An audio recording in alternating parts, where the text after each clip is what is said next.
दोस्तों, आज की जो घटना है वो राजस्थान के प्रतापगढ़ शहर की है।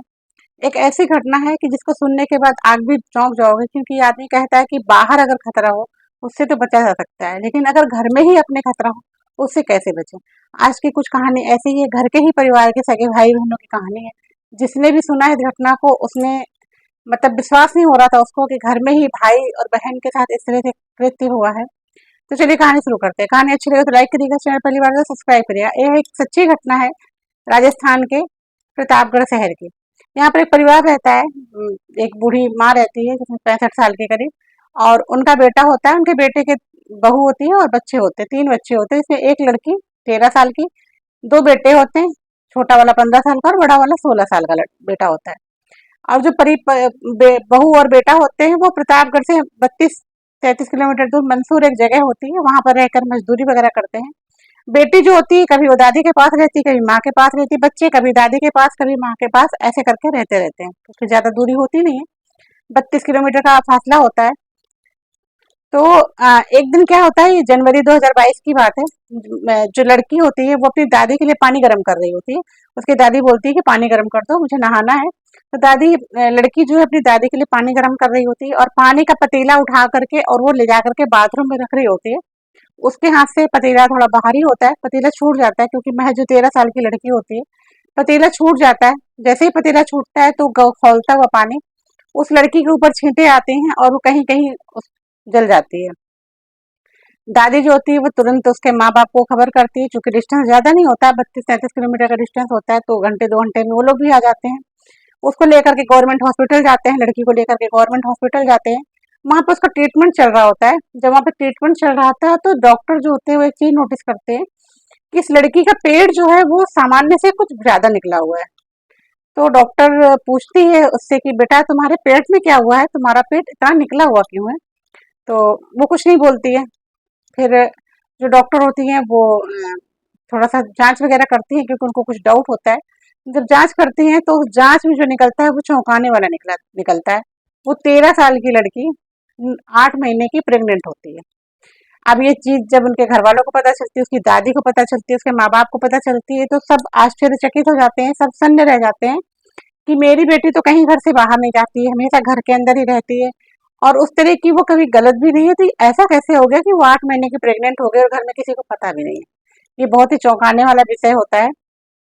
खैर वो पुलिस में कंप्लेन करते हैं जाकर के, उसके माँ बाप जो होते हैं वो संबंधित थाने में जाकर के कंप्लेन दर्ज करते हैं। पुलिस आती है, और चूंकि मंसूर मंसूर में जाकर के वो कंप्लेन दर्ज करते हैं, वहाँ की पुलिस जो होती है वो ऐसे थोड़ी बहुत कार्रवाई कर करके और सख्त ज्यादा उसमें नहीं लेती, तो छोड़ देती है। लेकिन वहां पे क्या होता है कि जब ये चीज पता चलती है लोगों को कि ये जो 13 साल की लड़की 8 महीने की प्रेग्नेंट है, तो इसके बच्चे का बाप कौन है ये जानने के लिए सब लोग उत्सुक रहते हैं। लेकिन अब इस बच्चे के बाप का पता कैसे लगाया जाए ये समझ नहीं आता है। अब होता ये है कि धीरे धीरे ये सब चीज बीतते बीतते और फरवरी का महीना आ जाता है। फरवरी के महीने में वो जो लड़की होती है 13 साल की, वो एक स्वस्थ बेटे को जन्म देती है। 9 महीना उसका पूरा हो जाता है, उसको एक बेटा होता है। बेटे को जन्म देती है। अब बेटा तो अच्छा होता है, स्वस्थ होता है, सब लोग उसको देख रहे होते हैं। लेकिन एक बात जो सबको चुभ रही थी, ये कि इस बच्चे का बाप कौन है, आखिर कैसे पता चलेगी इस बच्चे का बाप कौन है। तो वहां पे थाने में एक महिला होती है जिनको कि इस तरह का एक नया केस लगता है। उनकी नजर में जो भी 4-5 साल का उनका सर्विस पीरियड होता है, उसमें उनको इस तरह का कभी केस नहीं आया कि एक 13 साल की बच्ची 9 महीने के स्वस्थ बच्चे को जन्म दे। तो उनके अंदर भी जिज्ञासा होती है कि पता किया जाए कि इस बच्चे का बाप कौन है। वो सिविल ड्रेस में 4-5 महिला कर्मियों को उसके घर के पास लगाती हैं और बोलती हैं कि ये पता करो कि इनके घर में आना जाना किसका है, किसका आना जाना है, कौन ज्यादा आता है, कितने लोग आते हैं, सबकी लिस्ट निकालो।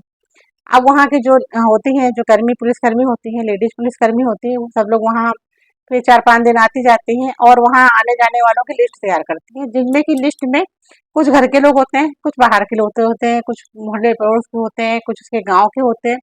इस तरह 10-12 लोगों की लिस्ट तैयार होती है। 10-12 लोगों की जब लिस्ट तैयार होती है तो उन 10-12 लोगों से उस बच्चे का डीएनए मैच कराया जाता है कि कहीं इन्हीं 10-12 लोगों में तो इस बच्चे का बाप कोई नहीं है। गाइस, आप लोग सुन करके चौंक जाओगे कि वो बच्चे का बाप जो होता है उस लड़की का सगा भाई होता है। उसके जो दूसरे नंबर वाला भाई होता है, जो 15 साल का भाई होता है, उस बच्चे का डीएनए उसके उस भाई से मैच करता है। जब ये बात सबको पता चलती है कि ये सगा भाई ही इस बच्ची अपनी सगी बहन के बच्चे का पिता है, तो सब लोग बहुत परेशान हो जाते हैं। उस लड़की से बोलते हैं कि तुम्हारे साथ क्या सिर्फ एक ही भाई गंदा काम करता था कि दोनों करते थे? तो जो इससे बड़ा वाला भाई होता है वो भी डर जाता है कि तो इन सब लोगों को कैसे पता चला कि मैं भी इसके साथ कुछ गंदा गलत काम करता था। तो वो जो लड़की होती है, वो मासूम सी बच्ची होती है 13 साल की, वो कहती है कि मुझसे इन दोनों भाइयों ने ये कहा था कि ये होता है भाई बहन के बीच में और इस चीजों को बाहर नहीं बताया जाता है, ये सबके साथ होता है, इसलिए मैं भी तुम्हारे साथ कर रहा हूँ, उसमें कुछ भी गलत नहीं है, इसलिए वो इसको किसी को शेयर मत करना, किसी को ये बात बताना नहीं। और जब उसकी दादी भी बाहर जाकर के झाड़ू पोछा और काम काज का काम करती थी, जब वो भी बाहर चली जाती थी और ये जब दादी के घर में रहती थी, इन दोनों भाइयों में से जो भी भाई रहता था वो उस अपनी बहन, सगी बहन की, 13 साल की सगी बहन के साथ रेप करता था। और उस रेप का नतीजा ये निकला कि उस लड़की ने एक बच्चे को जन्म दिया। अब आप लोग ही बताइए उस बच्ची का फ्यूचर क्या है? उस बच्ची का फ्यूचर क्या है या उन दोनों भाइयों का फ्यूचर क्या है? और सबसे बड़ी बात ये है कि समाज में जो सबसे पवित्र रिश्ता है वो भाई बहन का है, और उस भाई बहन के रिश्ते को शर्मसार करने वाले ये जो दो लड़के थे, इनको क्या कहा जाए? अब अगर कोई बाहर का व्यक्ति होता तो हर आदमी कैंडल मार्च करता कि नहीं, इनको सजा मिलनी चाहिए, इनको तुरंत फांसी मिलनी चाहिए, इनको तुरंत एक लड़की, 13 साल की लड़की के साथ रेप किया है, इसको तुरंत सजा मिलनी चाहिए। लेकिन अब जब मामला घर का ही है, घर का ही सगा बड़ा भाई उस लड़की के बच्चे का पिता है, तो उसमें कोई क्या कर सकता है? खैर, पुलिस इस पर कार्रवाई करती है, दोनों भाइयों को जेल भेजती है और वहां से बाल सुधार गृह में उनको भेजा जाता है, क्योंकि वो लोग अभी कम उम्र के होते हैं। बड़ा वाला 16 साल का होता है और छोटा वाला 15 साल का होता है। अब इस सोचने वाली बात है कि इसमें आखिर में कमी कहाँ रह गई? माँ बाप अपने बच्चों की अच्छी परवरिश के लिए जाकर के बाहर मंसूर गांव से 32 किलोमीटर दूर प्रतापगढ़ से और जाकर के मजदूरी करते थे। दादी भी अपने बच्चों की परवरिश के लिए बाहर जाकर के थोड़ा बहुत काम करती थी। और जब ये लड़की घर में अकेले रहती थी, इनके दोनों सगे भाई ही आकर के उस लड़की के साथ रेप करते थे। इतना घिनौना कृत्य कि जिसको भी सुन करके विश्वास नहीं होता है कि जब घर में बहन, कहते हैं कि भाई जो एक होता है वो बहन का रक्षक होता है, कोई उंगली उठाकर नहीं देख सकता है उस बहन के साथ ऊपर जिसका कि कोई बड़ा भाई होता है। लेकिन इस बहन के साथ क्या कहा जाए कि जब इसके बड़े भाई ने ही उसके ऊपर नियत खराब कर दी।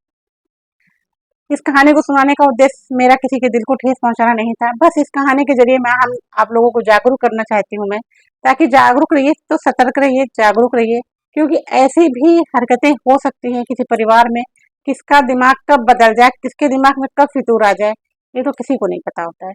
इसलिए सावधान रहिए, सतर्क रहिए। मिलते किसी नई कहानी के साथ, तब तक के लिए नमस्कार।